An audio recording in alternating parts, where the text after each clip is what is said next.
Oh, hey, how's it going? Sorry, I didn't see you there.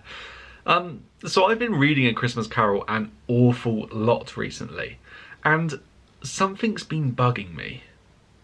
Why does Dickens insist on calling his chapters staves? Let's find out.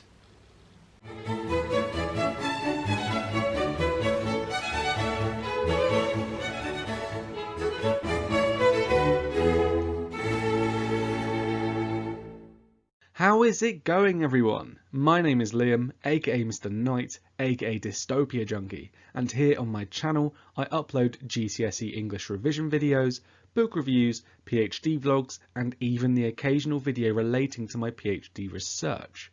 In this video, we are going to be thinking about one of those core GCSE texts, namely Charles Dickens's novella A Christmas Carol, and asking why the author decided to call his story's chapters staves rather than, chapters.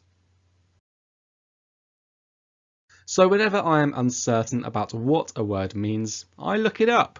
Now there is no point just sitting there in uncertainty, is there? Now a quick Google reveals that the word stave, as a noun at least, has two main meanings.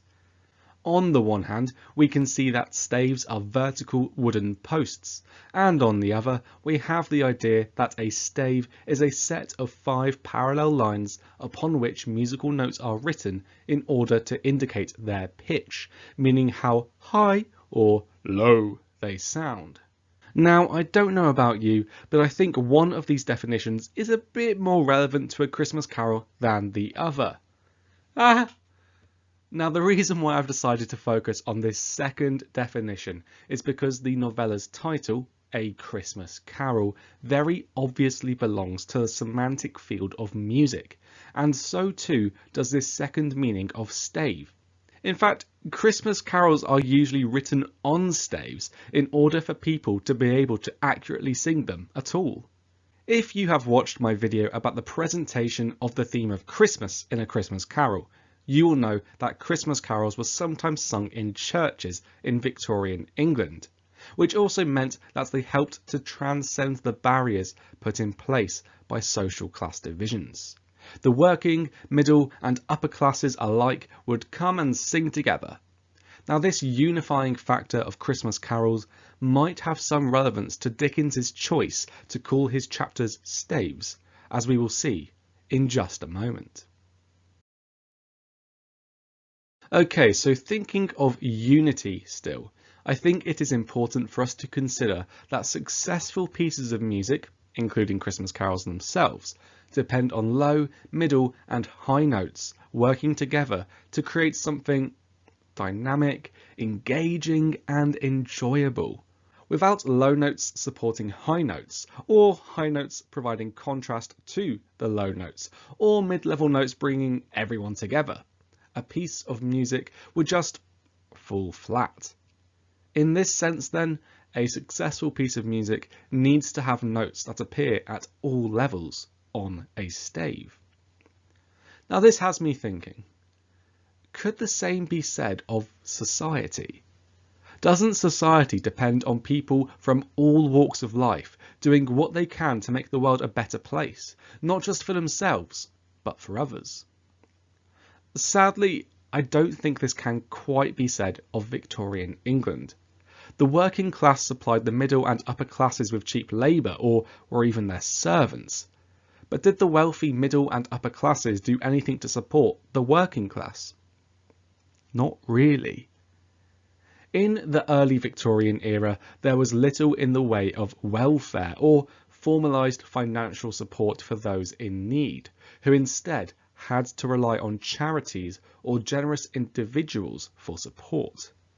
In naming his chapters staves, then, was Dickens subtly suggesting to his readers that society works best when people from across the social class spectrum work together, just like music notes, and in particular that those in the middle and upper classes should do more to help those who are less fortunate?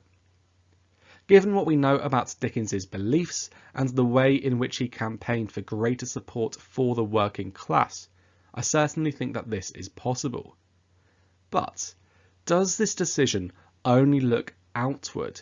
Or could Dickens's choice to name his chapters Staves look inward to the story as well? Let's think about Scrooge for a moment. Alright, now I'll get to Scrooge in a moment, but I just wanted to think about staves a little bit more.